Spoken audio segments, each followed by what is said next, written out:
Ya, Har'a namaan kashe fuudhee nama jaartii lama lama dhukatee fuudhee jiru. bayi magana bo. Bismillahirrahmanirrahim. Akka namaan fuudhinitti beeyi magan hin jeeyin. Keessa dirtaatiti. Ustaaza video dirqama ni banna. Dirqama yookaasiin kashifa akka fuutee jirtu. Eenyu?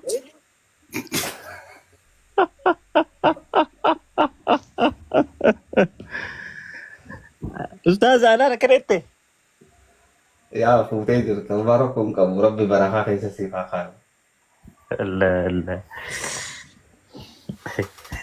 Assalamualaikum warahmatullahi wabarakatuh. Ustaza muye fa naki? Waalaikumsalam warahmatullahi wabarakatuh. Tole. Jonnata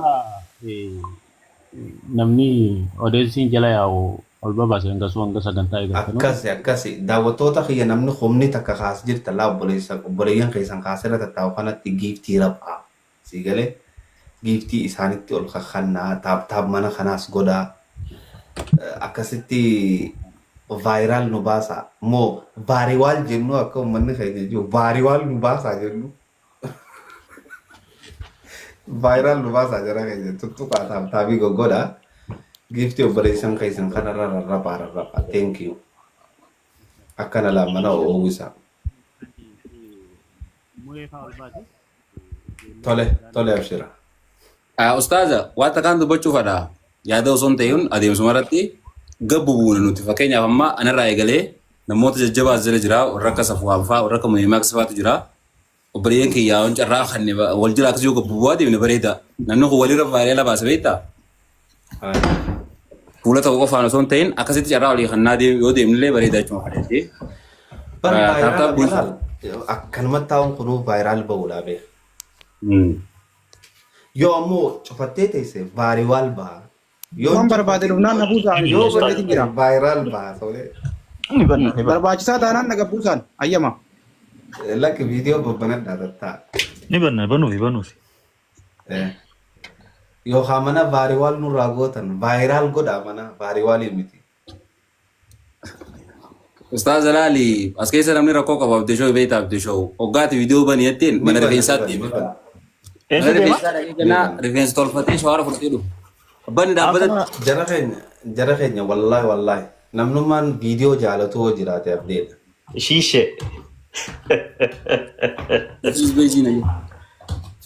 Shiishe ustaaza. Awali fa mana godha bar khoofiyaan dubbi walirra oowwiti natti oowwitee jijjiirrillee dhufe gurraatti takkeettuu namatti oowwiti. Bagaree kun dhufe ne amsaa keeyaree maaliin jechuu ture beektaa. Maaliin jechuu ture si maadage. Zamana namni rifeensa fixatettiin rakkana dheereyse maaliin godhadhaa himaa jeetiin uummatatti haasa'u. Awaan niin deemaan viidiyoo cufadheetiin.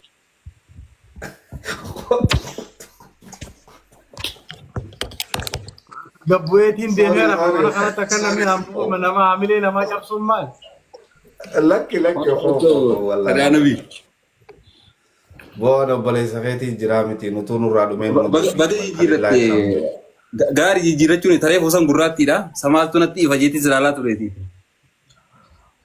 Fuulli Hamzaa bara kalooyitaaf malee viidiyoof hin ta'u. Ooti gaa. Hamzaa guutirra jirtaa bee. Yookaan seenaa sa'i. Folollee Moodeetara naafannanii jiran beektaa mana kanatti aannan yoo fedhe bulookiin nama godha. Waan namaa sodaachifatu takkitti mutana qabna bahe. akkana zamanoo bane haa Qureeshii. Awoo waa lama nama dhabe nan godhinaati giiftu manarra daddarbaa kabajana godhaa kaa warri as jala waa otoo Giiftee Hamzaarra daddarbaa laal. Hamzaarratti giiftee ol daddarbaa. Waalaikum salaam. Namni wal cabsuun gaarii miti. Wanni tun hundi rifeensaan teessi miti. Oowwiin nu fixee mana kana keessatti qiyaamu. Waan fedha walii beekuuf gaarii bari yaaqi. Miskiina wallaahi. Wai, awoo miskiina hin jiinatis yaaqi amma na aarsa laa kono. Hamza. Yeey. Hamza Zimbaan. Ustaz Hamza miti. Naam. Hanga namni dhufuu waa jedhu. Askaa yaa'u olii tana ol baasaa uume. Dhiisi gaaboo dhiisa sumaan ta'an naa ta'e. Nattoo wayyi. Hoot ol bee abbo. Ayyee. Dubbadhu Alex. Ol bee. Galatooma. Thank you. Baga nagaan dhuftan hundi keessanuu namoonni baay'een namoonni gaaffiin itti ta'u jira gaaffii kan ittuu Aleeks Harargee miti maal as keessaa godhaa dhibu waan jedhu wayitaa kan itti dhaga'amu jira laata waan jedhudha. Ani ergan of bare jechuun umurii dargaggummaa dargan darbee harka caalu hawaasa Harargee waliin hin jiraadhe. Aanaa Cawwaaqaa namoonni beektan jiraattan haayiskuulii achittan baradhee Harargee ba'aa keessa waggaa 4-5 jiraadheera. So hawaasa sana waan baay'een jaalladha baay'ee natti tola. Bakka jarri jiran dhaqee natti tola. Kanaafan as dhufe namoonni gaaffiinis itti uumamu jira. Dhimmi amma dubbatamuudha adeemu dhimma jabduudha dhimma lubbuuti dhimma gargaarsaati waan ta'eedhaa fi namoonni marsiifatu linkii godha afaan tiiktookii kana baay'een beeknu afaan feesbuukii malee hiriyoota keessa yaamaa namoota beektanii dhimmi kun isin ilaallata isaan ilaallata jettanii warra yaadan jechuudha. Itti aansee immoo thank you. Itti aansee wanta jechuu barbaadu ergaa waa'ee ajjechaa boleettii keenya nasihaadhaan wal qabatee jiru ka'ee booda namoonni baay'ee yaada garaagaraa haasaa jiru. Yaadan barbaachifne warra dubbatan namoonni gurguddaan silaa hawaasa bakka bu'u jennu fakkeenyaaf artistiin kan Oromooti, aartiin kan Oromooti, barreessaan kan Oromooti akkasitti beeknaa silaa waa hunda dursa hawaasaaf dubbata ture. Kanaaf wal qabatee atakaaroon garaagaraa jira. Atakaaroon sun immoo dhimma hawaasa kanaatiif xiyyeeffannoo akka goonu akka gootan dhiiseet gara biraatti deemsisaa jira. Dhimma sana bulfadhaa. Ammatti namoota lubbuun isaanii baraaramuu qaban, namoota deeggarsa fedhan, namoota sagalee fedhan, hawaasa keenya baadiyyaa meeshaa Afrikaa hin qabne, meeshaa waraanaa Afrikaa hin qabne, hojjetatee jiraachuu hin dandeenye, nama birmatuu hin qabne, kutaan Oromiyaa biraa waan biraatiin biizii ta'ee jirutu jira waan ta'eef ollaan iyyatu abbaan birmataadha Oromoon. Abbaan iyyatu ollaan birmataa. Abbaan yoo iyyatedha. Jalqaba irratti dhimmi hawaasa baha Oromiyaa kan ilaallatu ijoollee baha Oromiyaa keessatti dhalatan yoo jarri sagalee ta'an yoo jarri uwwisa miidiyaa godhan ijoolleen kutaa biraa birmatti. Kanaan ala namni nu cina dhaabbachuu dide jettanii komachuu hin dandeessan. Hunda keessan irra dirqamni jiraachuudha. Warra achi jiru haadha keenya, abbaa keenya, obboleeyyan keenya jettanii yaaddanii isin yoo kabarii miidiyaa gootan qofadha. Kanarraa kanaaf immoo ammatti birmannaa hawaasni sun barbaadu maali rakkoon achi keessa jiru nuti akkamiin gargaaruu dandeenya isa jedhu irratti hawaasni mari'atee ijoolleen asirra jiran sagalee qabdu, dhageettii qabdu, beekamtii qabdu, namoonni beekumsa qabdanis jirtu dubbattanii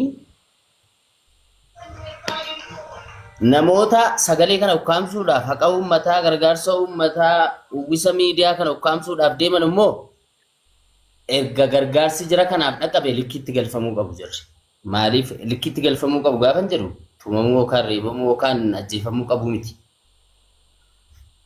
Namoonni dhimma lubbuu irratti dhimma jiraachuu dhabuu hawaasa kanarratti qoosan ajandaa biraa godhan ajandaa gara maqsuudhaa deeman lubbuun namaa kabaja taayitaa namaa caala. Lubbuun namaa kabaja bulchaatii ol kabaja kooriidariitii ol akkasitti yaaduu danda'u qaba.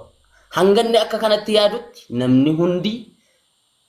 namni waan kana balleesse dhufee asitti hawaasa kanas uummata asirraa sagalee ta'aa jirus dhiifama gaafachuu danda'u qaba. Wanni jechuu barbaade isinii galeera ajandichaan babal'isu gara biraan maqsu wanta godhamuu qabu kara sagalee qabnu kara dandeenyu ni goonaa. Asitti hawaasni sun deeggarsa akkamii barbaada? Sagalee akkamii barbaada? Rakkoon isaa maali? Waan jedhu namoonni keessa beektan ifa baasaa dubbadhaa. Yoo tiiktookii irratti baay'ee beekamtii dhageettii qabaachuu baannes karaa ittiin xiqqoo namni nu dhaga'uuni hawaasa kanaaf sagalee ni taana. Hawaasni kun kan keenya harkaan nyaanneerra, harkaan dhugneerra, keessa jiraanneerra, itti baqanneerra illee yeroo rakkoo nan beeka waan ta'eef kanuman jedha. Yoon dogoggore naaf gochaa teenki. Galatoomii waan kee waan amma Aleeksii kaase kanarratti ijoon dubbiidha. Nuti akkuma waliigalaattu waliigallee waan arraan tana gargaarsaa nu fide kana waggaa tarelli akkanuma mana maakii teenyee birrii gara miiliyoona meeqaa guuraa bulle. Arraas akkasuma goona. Borus akkasuma goona.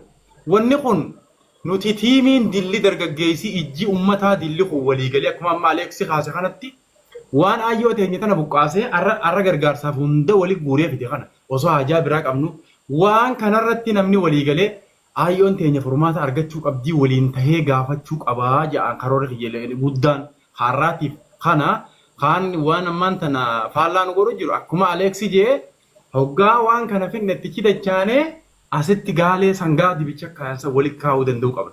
Galatoomaatti fufaa. Thank you ulfaadho Hamza Alex waan sirrii kaastira Alex qabxii ati kaaste qabxii bareedduudha. Akka qalbiin hawaasa keenyaa kun kallattii ta'a qabattuudhaaf wanti taate san kaaste yaada bareedaadha. Amma warreen zela jirtan kun nama kumaaf dhibbas diitu jira. Taaptaap godhaa jira keenya itti qabaati miidiyaa xaqqoodhaaf amana kana taaptaafi hayi. Jara nageema nama tokkooti jechi bar taaptaaf miidiyaa Feeyya fuula saatawan taaptaaf godhanii bootaa taaptaaf asitti ol baasa. Hamzaa kiyyaati Hamzaan lamaan ol guddaddaa. Alex na biren naga debisi Hamza lama ol guddaddaadha zamano guddifadho ustaad Musa zamano wanta ta'u maante isin harrame asirratti ol baase waan ta'u maa qabate buute sanii wajjin ol baasa abtina kai sa'a ciqilfatanii ciqilee irraa olaa jedhu akkana laal kun olaa qureeshi faamu Buja qabatee ta'a. Jara keenya assalaamu alaikum warahmatullahi wabarakatuh. Baga yoo dirraa kaasisame arra wanni walitti dhufnee fi dirmannaa obboleeyyan keenyaa akkasumas wanni walitti dhufneef jara keenya dirmannaa obboleeyyan keenyaa haawwan keenyaa dargaggoo teenyaa abbootii teenyaati. Warra cinaaksanitti yeroo hunda akkuma yaadattanitti amataan amata 10 olii ummanni kun ummata kanaa wajjin daangaarra dhaabbatee lolaa jira. Daangaan tasaanii qofaa miti beeke. Keenya guutuudha. Ka Oromiyaa guutuudha. Akkasitti hubachuu qaba. Ummanni kun achitti du'aa, madaawaa, hoggaa madaawaniis waan ittiin wallaanaman dhabaa amma inumaatu cidhaanii fi meeshaarraa ciraa jiran. Jibbaan bakka tana geesse jara keenya. Tanaaf isinin lallabanne. Wanni gartee annee jalaa nama nuu fidaa jenneefis tana jara fe'e. Waan biraatiif miti. Wallah. Namni tokko as keessaa warri as keessa jiru dhimma mataa isaatiif isin hin yaamne dhimma walootiif isin hin yaamne malee. Duba dhufuu keessaniif namni 1300 galatoomaa ulfaadhaa jazaan keessan jannataa haa ta'u. Wallah. Irra deebinee galatoomaa isiniin jenna. Obboleeyyan keenya isinis anneenis Hamzaanis hundi keessan Alexis dhageessanii dhimmi san nu laallata jettanii dhufuu keessaniif hedduu galatooma. Laanna'uma keenya kanaatu akkam fadha beektaa jara keenya. Osoo arraan tana asitti nama tokko kukutanna jenne nama 10,000 taa'ee nu laalaa beekaa. Tana numa quba qabaaddaa isa. Sii galee? Amma gaasila gartee isin jalaas dhufanii fi waan gargaarsaan dhagayiniif namni 300 taa'u jira malee hoggaa amma dubbiin gargaarsa jenneen numa kutan hundi isaaniitu. Humaa nun gargaarina ta'aatuma taaptaap nuu godhaa. Jidduunis ni kofaltanumaa takka cinqii isinitti naasoinu. Koflaa taphachaatiti gargaarsa obboleeyyan keessaniifis gootan. Sii galee? Yooma anamma zamanuma na cinaa jiru kanaan barbaadee dhabe jechuudha. Sii galee? Yeroo takka namni kana ta'a waan barbaadu dhiisee waan hin barbaanne barbaada sii galee. Wanni silaa barbaadamuu qabu waan amma nutirra jirru kana. Laalan mareefu nama 300 nu laaluu ture miti. Numa eeggifate nama 200 ammoo. Jinnii gargaarsaa tanaa isaan seene. Sii galee? Tanaaf galatoomaa taaptaap godhaa. Waan biraatiif illee yoo isinii tahuu baanne waa daansii isin taphannu. Waa isinii isin kofalchiifnu. Yeroo takka dhuftanii nama 28 nu laaltanii ammoo yeroo gargaarsaa isin barbaachifna. Sii galee? Hamzaan isin barbaachisa. Anneen isin barbaachisa. Zamanuun isin barbaachisa. Abdeen isin barbaachisa. Waan biraatiif miti. Tanumaaf foloos wal haa goonu waliis haa jajjabeessinu. Tanaan isin hin jaajara keenya. Ammoo dhimmi nama keenyaa nu dhagayamuu qabaa beeka. dhimmi nama keenyaanu dhagayamuu qaba. Si galee yoo ammoon dhageenyu jettan an zamanottiin isin dabarsa buucaan isin dhageessisa. Dhageessisi si kanne booye. Miyoota irraa naa kaasee zammee.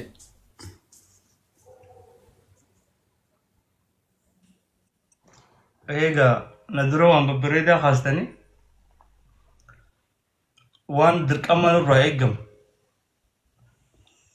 namni keenya beekamtii haa xiqqaattuu feetu haa guddattuu beekamtiin nuti qabnu xiqqishoon tun gisee hunda nu caala hawaasa keessa dhalanne hawaasa rakkoo fi bal'oo wajji qabnu hawaasa yoo nuti dhugaan hufne nuu booyu dhugaa yoo rakkannee rakkoon nu bira hammaattes nu jajjabeessu hawaasa irraa dhalanne hawaasa qulqulluu hawaasa bareedaa kan bareedina keenyaaf sababni guddaan uummata keenyaa beekaa bareedinni ifin bareedanii deeman hin jiru hawaasa uummata keetii si bareecha obboleeyyan kee kasilaan warri bar miidiyaa kanattis warri nu jajjabeessu nu bira dhaabbatu obbolummaa haadhaa fi abbaan tokko nu dhalee osoo hin tahin obbolummaa hawaasummaa rakkoo namni rakkoon uummata kiyyaa rakkootii jeejeen fudhanne gisee hunda mataa isaatiif rakkoo qabu. Arra kabajaa fi bareedinni nuti qabannee deemnuun tuni hoggota akka takka nutti hoowwete teenya nuuf fakkaachuu dandeessi. Teenyaa miti. Kabajaa rabbiin nuu kanne tana rabbiin nurraan fudhatin. Tunis waan guddoo kabaja qabdu. Kabajaan teenya tun hawaasa keenyatti illee kabajaa godhuu qabdi.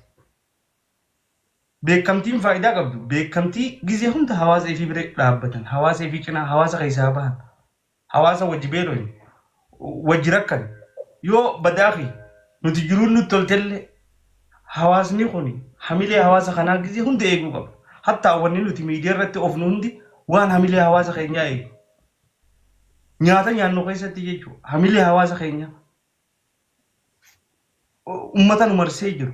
Kanaafuu wanni walitti nu qabu gisee hunda tokkummaa keenya walitti rakkoon isaa dhuftu yeroo takka takka homaatiin waliin nama qabdi. Immoo ammoo osoo yaanuu haram deemuu jirra. Rakkoo hawaasa kanaa dubbatuun akka waan qaanyii tokkotti nama rakkoo irraa guddatee akka ganaati rakkoon tun sin xuunee takkatti imaajin godhu jirra. Waan kana keessaa bahuu qabna. Nuti akka warra sooshaal miidiyaa fayyadamutti rakkoo uummata haasawuun akka nama cinqii haasawuu tokko fiil godhuun qabu. Rakkoon uummata gisee hunda rakkoo teenya uummata jechuun barnama biraatii miti. Haadhumaa fi abbaa hiriyoottan keenyaa jechuu bara. Cinaan warruma miidiyaan nu hordofu jiin. Kanaafuu uummata kana gisee hunda bira dhaabbannee gargaarsi anytime koblaatabni hin dabru beeku. Amma namni guyyaa bashannanaan dabarse amanni yoo guyyaa 360 ta'e ilmi namaa guyyaa 360 kanarraa guyyaa 350 yoo bashannanaan dabarse guyyaan kurnan rakkoon dabarse tanaatu irra hin irraanfatan. Atu guyyaa rakkoon si xuuxi irra yaadatta. Jiruma tan ta'e kana keessattuu rakkoon dagatu namni. Kanaafuu amata kana keessatti yeroo kana keessa baatii kana keessatti rakkoon dhufte irratti gisee hunda nuti urjii furmaata rakkoo tanaa ta'uu qabna malee akka naman dhagahini akka nama rakkoon isan xuuxine taanee irra dabruun waan kabajaa teenyas buusaatii waan kabajaa hawaasa keenyaatillee buusaatii. Kanaafuu gisee hunda kutaa fadhe haa ta'u namni namummaa fi humaniitiidhaanu kabajaa nama hawaasummaadhaa obbolummaa dhiiga foon tokko ta'uu keenya hawaasa kanaaf gisee hunda sagalee ta'uu bira dhaabbachuun dirqama keenya hawaasa keenya irraan guddannu haga feene yoo guddate namni hawaasa isarraa nama irraa dhalaterraa biyya irraa dhalaterraa naannoo irraa dhalaterraa guddachuu hin danda'u. Nuti uummata keenyaa gadi. Kanaafuu waan bareedaa kaastanii waliin jirraa jabaadhaan isiniin jaagalatooma.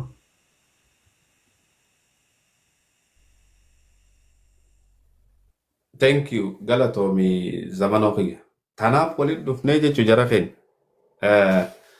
Mee haala uummanni keenya keessa jiru akkam keessa akka jiran nama amma gartee bakka sanirraa nu waliin seenee waan kana nuu himullee as jalaa qabna. Guutumatti jara keenya uummanni keenya isinitti haajama. Wallahi isinitti haajama. Isinitti haajama.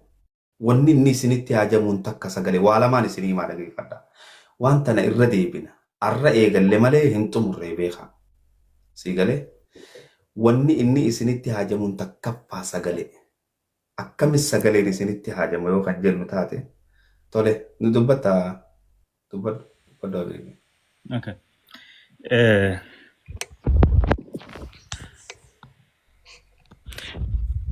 Assalamu alaikum. Jalqaba irratti hundi keessanuu warreen amantaa biraatis warri as jala jirtanii waamicha dhageessanii fi warri karaa osoo deemtanii wal gortaniis galatoomaa baga nagaan dhuftanii dhimma itti walitti dhufanii waan ta'eef walitti dhufne. Akkana fakkaatutti ati akka agaruu jirruttis rakkoon bikka wal fakkaatatti irra deddeebitee hawaasuma wal fakkaata irratti